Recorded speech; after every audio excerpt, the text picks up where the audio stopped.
sua Bíblia no livro de Provérbios, capítulo 19. A preguiça faz cair em profundo sono, e o ocioso padecerá fome. Capítulo 26, versículo 13. Diz o preguiçoso: um leão está no caminho, um leão está nas ruas. Ó Deus e Pai, dá-nos uma percepção clara do nosso viver e da Tua palavra, e que o nosso viver se torne de acordo com ela. Em nome de Jesus. Amém. Hoje eu quero falar com a preguiça. Com a preguiça que está dentro de cada um de nós, né?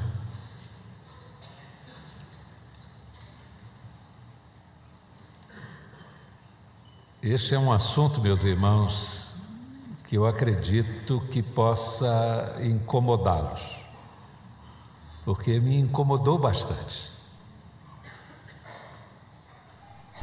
Em 31 anos de ministério, é a primeira vez que eu resolvo pregar um sermão acerca da preguiça.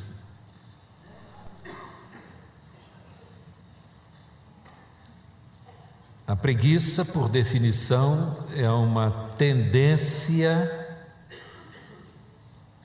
à letargia, ao ócio, à procrastinação, ou seja, ao adiamento do cumprimento dos nossos deveres. Os teólogos da Idade Média elaboraram uma lista com 7 pecados que eles diziam ser capitais, ou seja, os que encabeçavam, capital é cabeça, que encabeçavam a lista de todos os outros pecados. E o primeiro pecado desta lista é exatamente a preguiça. Eles consideravam que a preguiça é a porteira que se abre por onde passam todos os outros.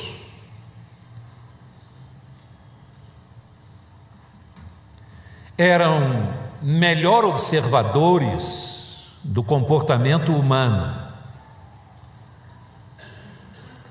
Uma época em que o pregador, o pastor, era chamado de cura das almas.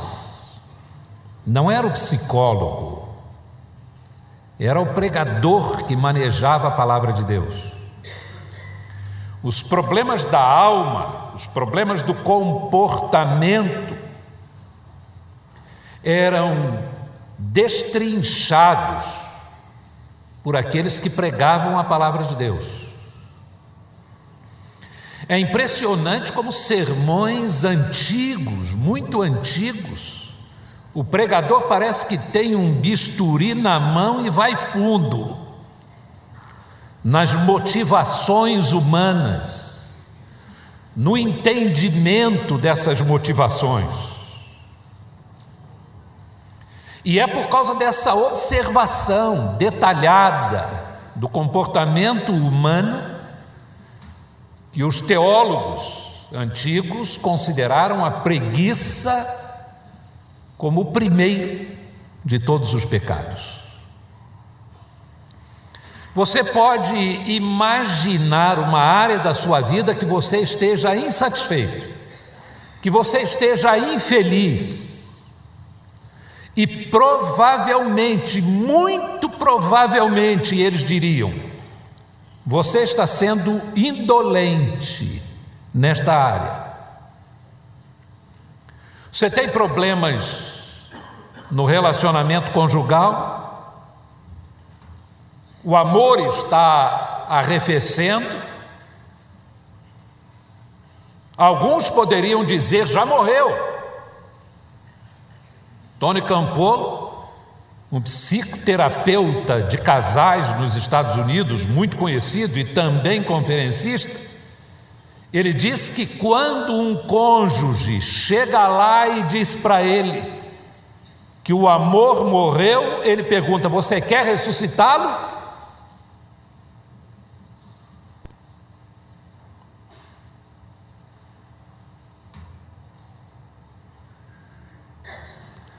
Você quer que esses sentimentos voltem a ser vivos no seu coração? Então a receita muito prática e muito simples que ele dá é essa: faça a cada dia 10 coisas que o seu noivo, ou a sua esposa, o seu cônjuge, o seu marido, gostariam que você fizesse como uma manifestação de amor. Então a primeira coisa que você vai fazer a cada dia é a seguinte: se levante e pense, quais são as 10 coisas que eu poderia fazer para manifestar amor ao meu cônjuge hoje? Aí você faz uma lista. Vou dar um telefonema para ele e vou dizer que estou desejoso ou desejosa de que ele chegue logo em casa. Aí lá pelas tantas você faz a ligação: vou fazer isso, vou fazer aquilo, vou fazer aquilo outro. E depois de apenas meio mês, você vai observar que esses sentimentos já estão retornando. Mas ele diz que a experiência dele é a seguinte: quando ele menciona isso, os cônjuges normalmente dizem o seguinte: isso vai dar muito trabalho. Não é a reação do preguiçoso?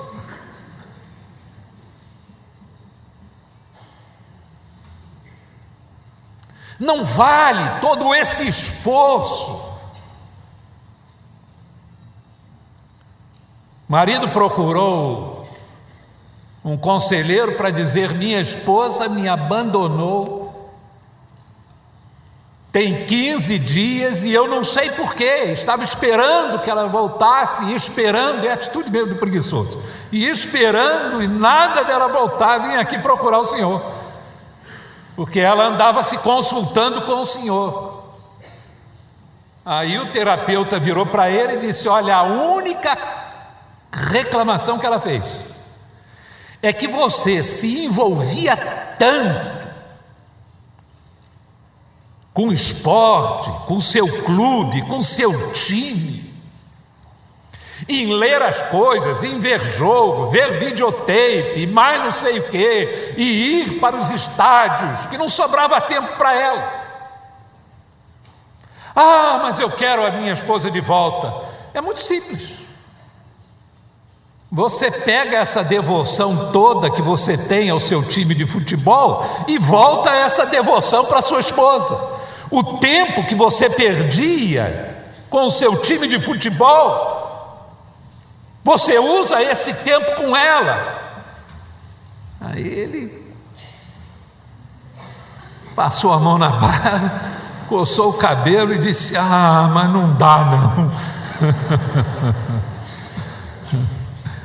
É muito sacrifício.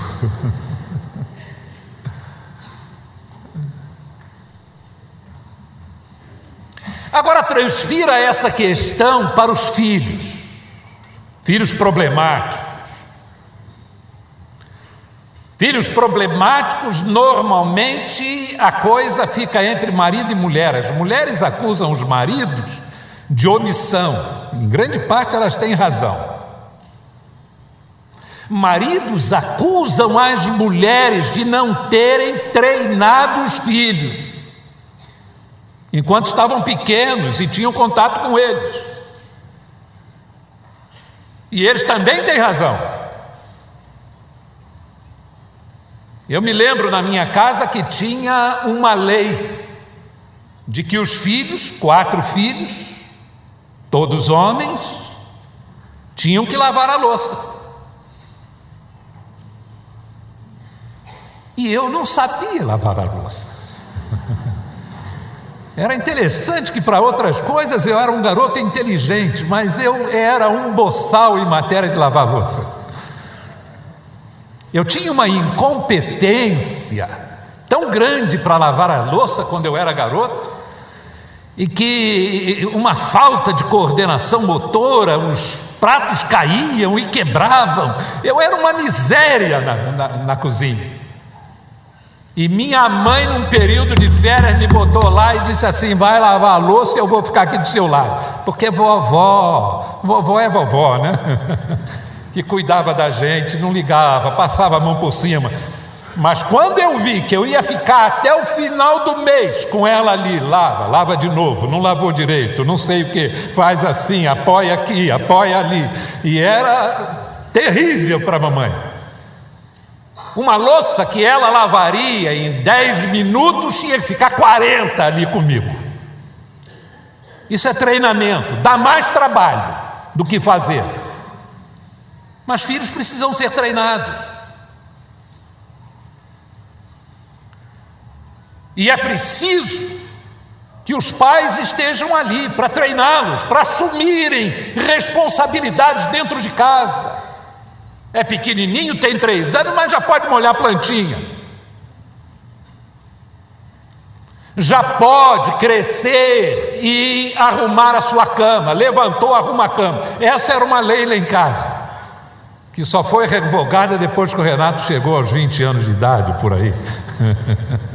No quarto dele, não dava mais para fazer isso. Ele dava um jeito, né? Mas quando menino, ele cresceu arrumando a cama. Não tinha esse negócio, não. Tinha que arrumar. Todos eles, acordou, está atrasado para ir para a escola, mas rapidamente tinha que arrumar a cama. Filhos precisam ser treinados a obedecer. Sem treinamento não há bom desempenho. Qualquer instrutor de educação física diria isso para nós aqui hoje. Saúde. Você tem problemas de saúde? Talvez o que precise é andar um pouco. Né, Helena? Euni, e fica me chamando, vamos andar um pouco. E eu acho que estas 3 últimas semanas eu estou sem tempo, só andei 2 vezes. Mas é preciso. Se você chega e amolece o corpo, como é que você vai ter saúde?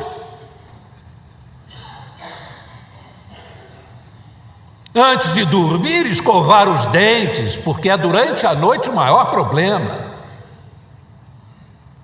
E passar um fiozinho dental e essas coisas dão trabalho, mas é assim. Você quer conservar um corpo mais bonito? Pergunta para algumas irmãs aqui da igreja o que elas fazem. Máscara, creme, isso, aquilo outro. Dá trabalho. Pensa que aquele rostinho bonito apareceu assim, né? Um anjo com uma varinha de condão diz assim: minha filha, você vai ser mais bonitinha até os 70 anos. Neca de pitibiribas, é trabalho mesmo. Agora, se tem preguiça, se é muito esforço, é muito trabalho, a coisa não vai. E você pode transferir isso para a vida cristã. Você sabe muito bem que você precisa conhecer mais a Deus. Mas como vai conhecê-lo se não lê sua Bíblia? Se não ora, Se chega no domingo, na hora de vir para a escola dominical, aí é o único dia da semana que eu posso levantar mais tarde, mas por coincidência, o sábado à noite é a única noite que pode dormir mais tarde. Aí dorme tardão no sábado e no domingo não pode levantar para vir para a escola dominical. Nada disso. Força. Faz força. Levanta cedo, dorme depois do almoço. Eu não costumo dormir depois do almoço. É lógico, acordando às 11 horas. Vai dormir como depois do almoço? Acorda a tempo de vir para a escola bíblica dominical. Venha para aqui para a escola dominical, assista o culto, vá para a sua casa, almoça. Domingo também é dia de descanso, e agora vai lá para a sua cama e dorme uma soneca, mas não durma na hora da escola dominical, na hora que você deveria estar aqui fazendo esforço para aprender mais da palavra de Deus.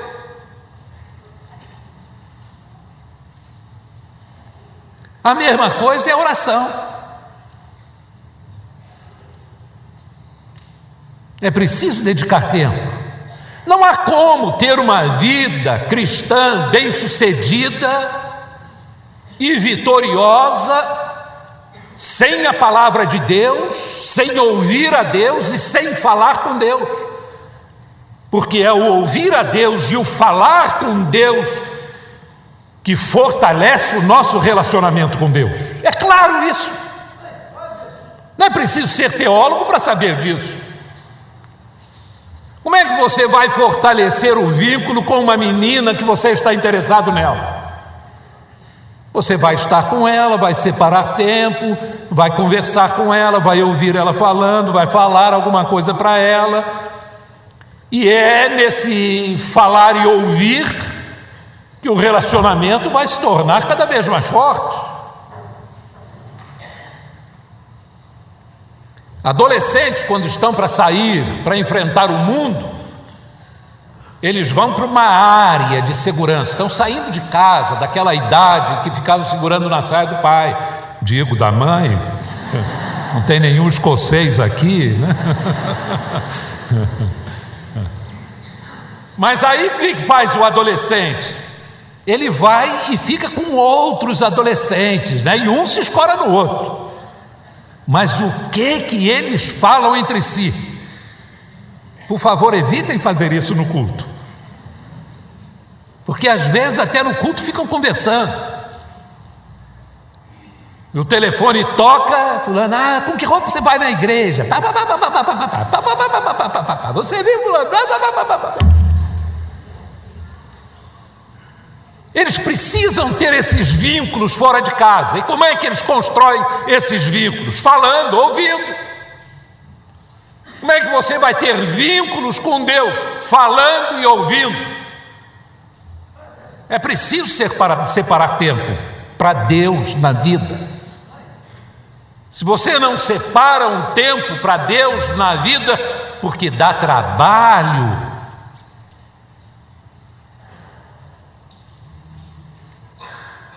é a preguiça que está aí funcionando. Oração, meus irmãos, não é uma coisa fácil.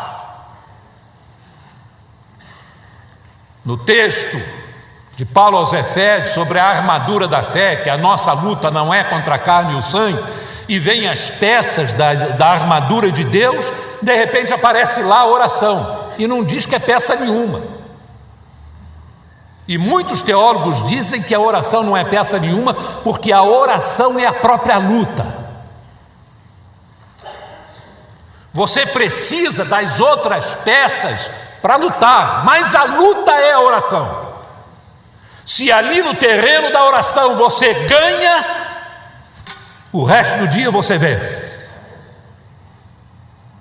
Mas se o inimigo te inutiliza em relação à oração, por causa da preguiça, porque você não quer entrar nessa batalha, aí lá vai. Você pode escolher o que quer que seja, vida acadêmica, E aí, mais do que nunca, a gente sabe com clareza que se não houver disposição, se não houver vontade de ler, de estudar, de aprender, a pessoa não vai adiante. Quem tem preguiça de estudar e que prefere os atalhos, chega na hora da prova, pede a Deus: ó Deus, dá-me visão, Senhor.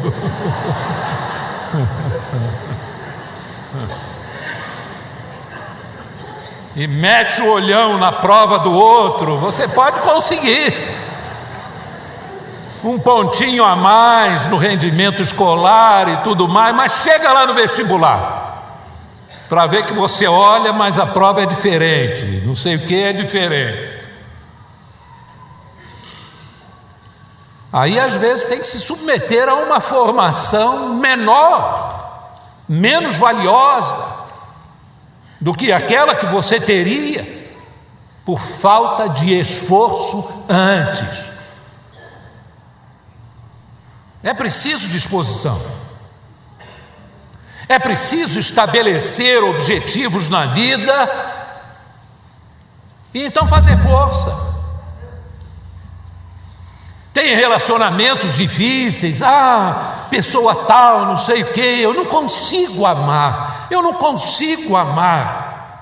Para com isso.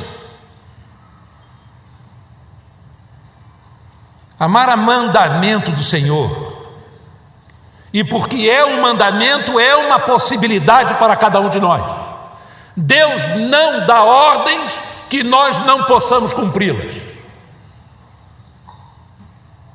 Se Deus diz: ame o próximo como a si mesmo, é porque isso é possível. Mas dá trabalho. Boas obras, fazer o bem, interessar-se por outros, tudo isso dá trabalho. Agora, meus irmãos, vamos identificar esse negócio de preguiça e o seu estilo, o estilo da preguiça. Capítulo 26 diz assim, no versículo 13 que nós lemos: diz o preguiçoso: um leão está no caminho, não posso fazer isso. Para cumprir essa tarefa eu tenho que passar por aquele caminho e tem um leão por lá. É a desculpa.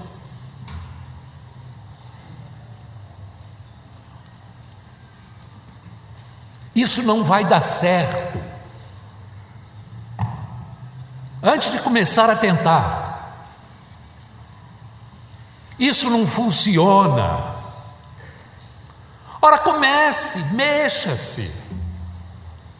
Se você estiver andando, mas não estiver na direção exata, é mais fácil corrigir a direção de quem está andando do que de quem está parado.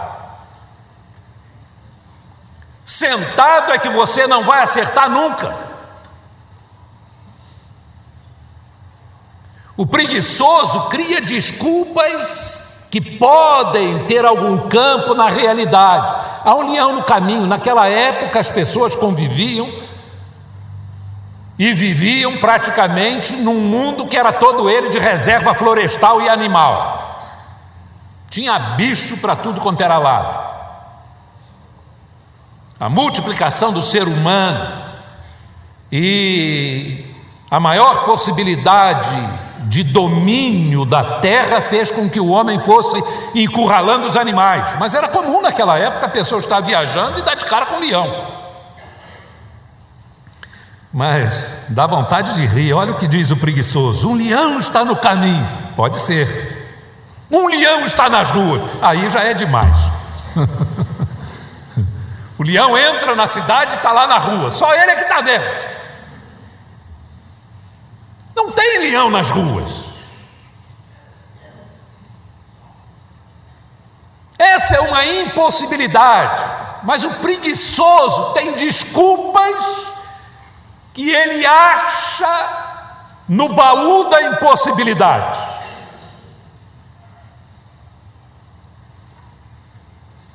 E então, porque as coisas são impossíveis, porque as coisas não vão dar certo,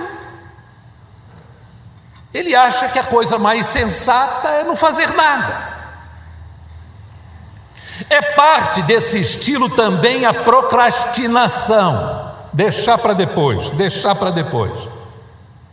E deixar para depois. Morávamos no Nordeste, na Bahia, e Eunir, como diria o baiano, passava um perrengue comigo quando saíamos de carro, porque pelo menos 2 vezes ficamos sem combustível. Eu dizia para ela: vamos parar mais adiante, vamos parar mais adiante, esse combustível dá. E ela: você gosta do perigo, vamos logo encher esse tanque. E depois, tanque vazio e eu com a cara cheia, enorme, né? Agora estou ali com a mulher, com criança pequena no carro e esperando para vir alguém para dar uma carona e ir até o outro posto, comprar um bocado de combustível, voltar, enfiar ali e todo aquele trabalho. Preguiçoso faz isso. Numa área ou noutra da nossa vida, nós sofremos disso. Sabemos que precisamos tomar uma decisão, mas empurramos com a barriga mais adiante. Como o fazendeiro que estava na porteira da fazenda dele, com um palito na boca, e passa um homem e diz para ele: como é que estão as coisas? Ele: não muito boas. Mas o que está vendo? O tornado de 2 semanas atrás quase acabou com o meu celeiro. É? E o que você fez? Eu planejei serrar aí umas árvores e reconstruir o celeiro. Mas o resto tudo bem. Caiu um raio semana passada no estábulo e danificou bastante o estábulo. E o que o senhor já fez lá? Eu já planejei serrar umas árvores para consertar lá o estábulo. E agora, o senhor está fazendo o quê? Por que não está lá serrando as árvores? Eu estou esperando um terremoto para derrubar as árvores. E lá vai, sempre esperando, sempre procrastinando. Ouve a palavra de Deus, sabe que Jesus Cristo é o Salvador. Já ouviu isso 10 vezes, 20 vezes, 50 vezes, 100 vezes. Já tem certeza absoluta disso, que precisa entregar a vida a Jesus. Deixa para depois, quem sabe. Não, eu primeiro preciso resolver isso, preciso resolver aquilo. Esse negócio de vida cristã vai me dar muito trabalho.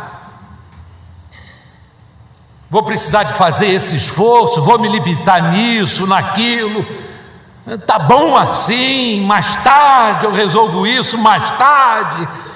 E mais tarde.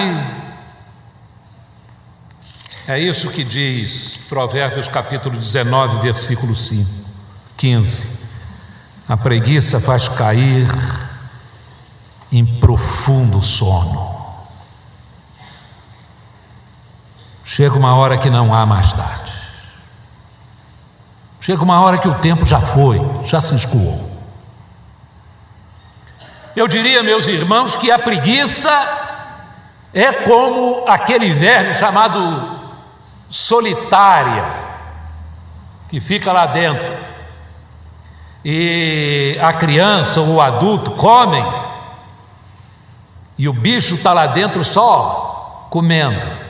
Vai o alimento e o indivíduo pensa que está comendo para ele, mas o bicho está lá, só se empanturrando. E a preguiça vai fazendo isso, vai devorando as energias, vai devorando as oportunidades, vai devorando o tempo. E ao devorar o tempo, devora a vida.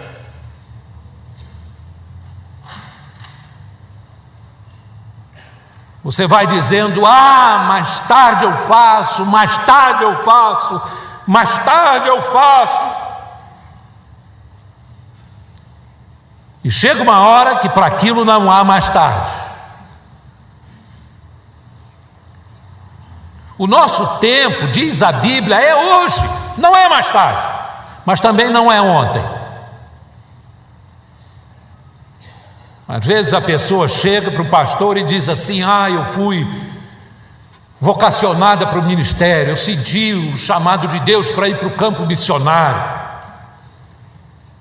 e eu sonhava com a China, e no meu sonho eu evangelizava o Mao Tse-tung,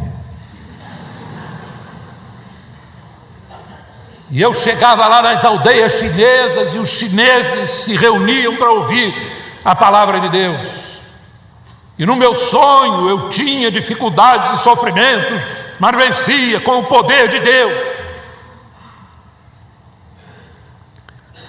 E disse: Senhor, dá-me um sinal de que o Senhor quer mesmo que eu vá para a China. E eu estava na universidade. E pastor, o senhor não acredita, eu morava numa república, veio morar com a gente um chinês e começou a ensinar chinês para a gente. Mas eu não fui, pastor.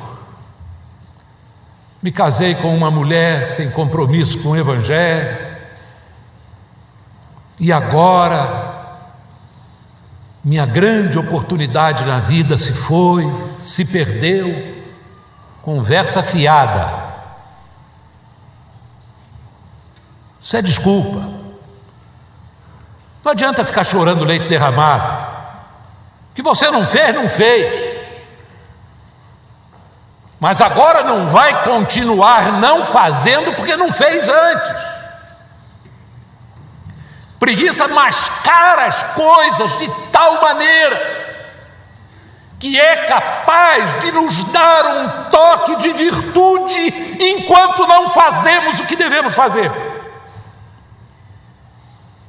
Não é assim a procrastinação? Minha filha, ajuda aqui a sua mãe. Ah, eu já vou. Quer dizer, eu ajudo a minha mãe, mas não agora, espera aí um pouquinho. Lavar essa louça pode deixar aí, mamãe. E lá vai o dia inteiro. E à noite, amanhã, mamãe.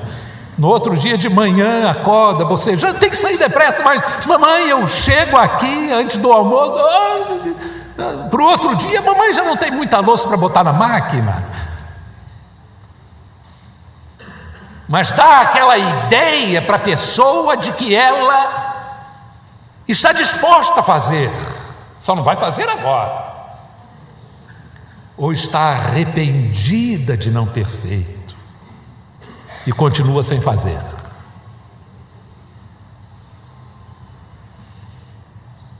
A palavra de Deus diz: desperta tu que dormes. Se a preguiça joga você num sono profundo, desperta tu que dormes, Cristo te esclarecerá. Devemos viver neste mundo difícil, diz a palavra de Deus, remindo o tempo, aproveitando as oportunidades. E o remédio para a preguiça é esse mexer-se. Mas tem uma orientação clara, e eu pediria que você abrisse a sua Bíblia em Romanos, no capítulo 8.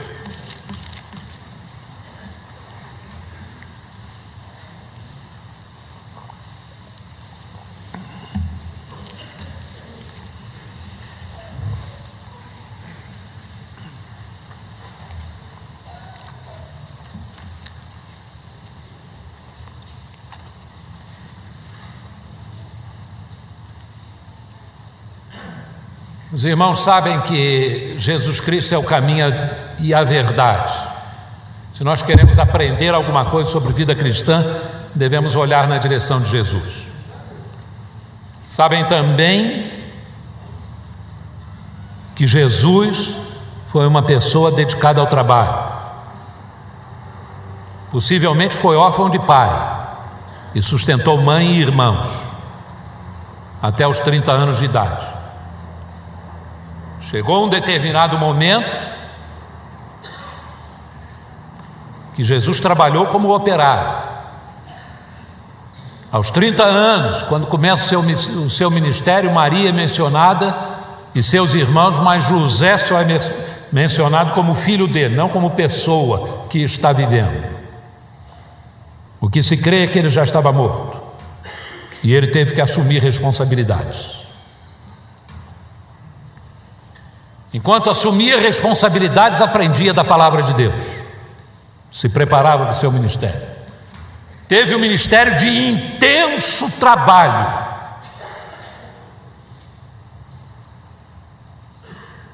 Mas chegou um dia que ele foi cravado na cruz pelos nossos pecados e morreu.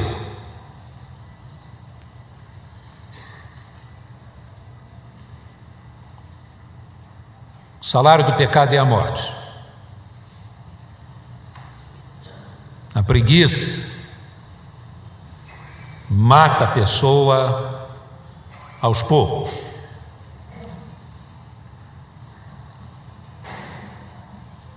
Se move tão devagar que logo a pobreza alcança.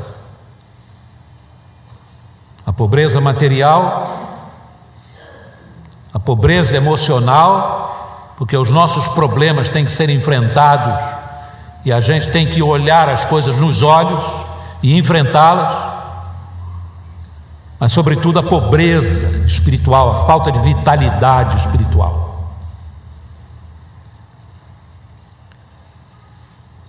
E enquanto Jesus estava morto, um espírito de vida repousou sobre ele. E é isso que diz Romanos capítulo 8, no versículo 11. E o espírito daquele que dos mortos ressuscitou a Jesus, se ele está em vós, e se você é um crente, o Espírito está em você.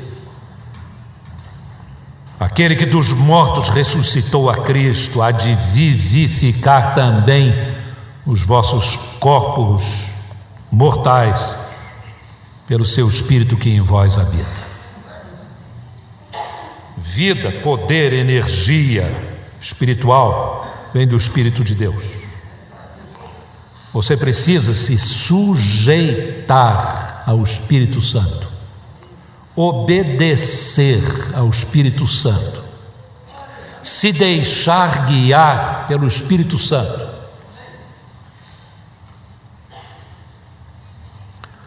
Quando você faz isso, você vai vencer algumas das dificuldades acopladas à preguiça. Uma delas é medo, aquele senso de inadequação.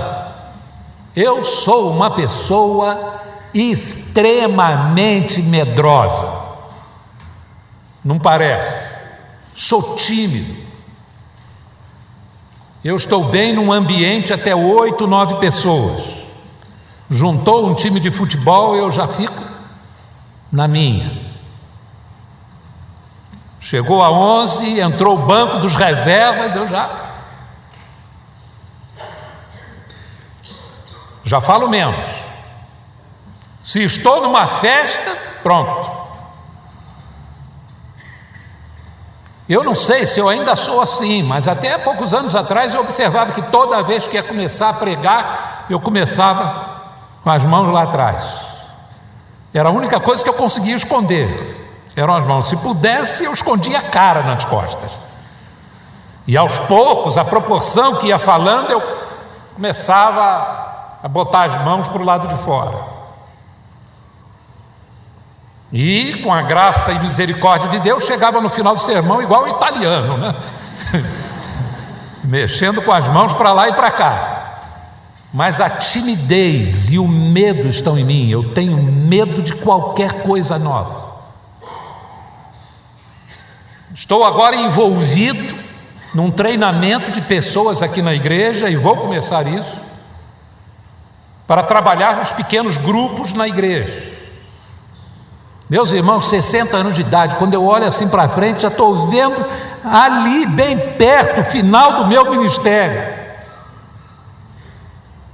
Parar para pensar na possibilidade de mudar alguma coisa no meu jeito de ser pastor, na minha filosofia de ministério. Não imaginem como isso foi doloroso para mim.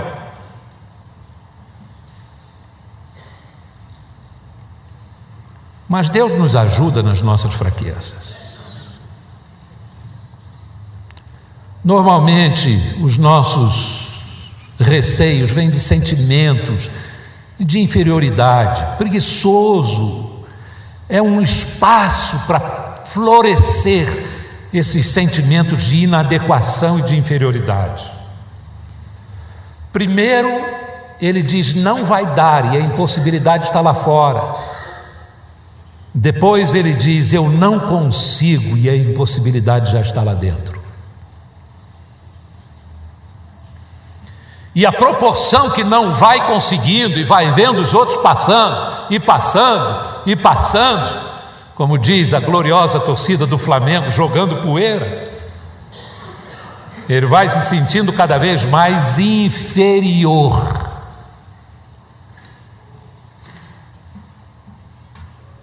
Mas a palavra de Deus continua dizendo: não recebestes o espírito de escravidão.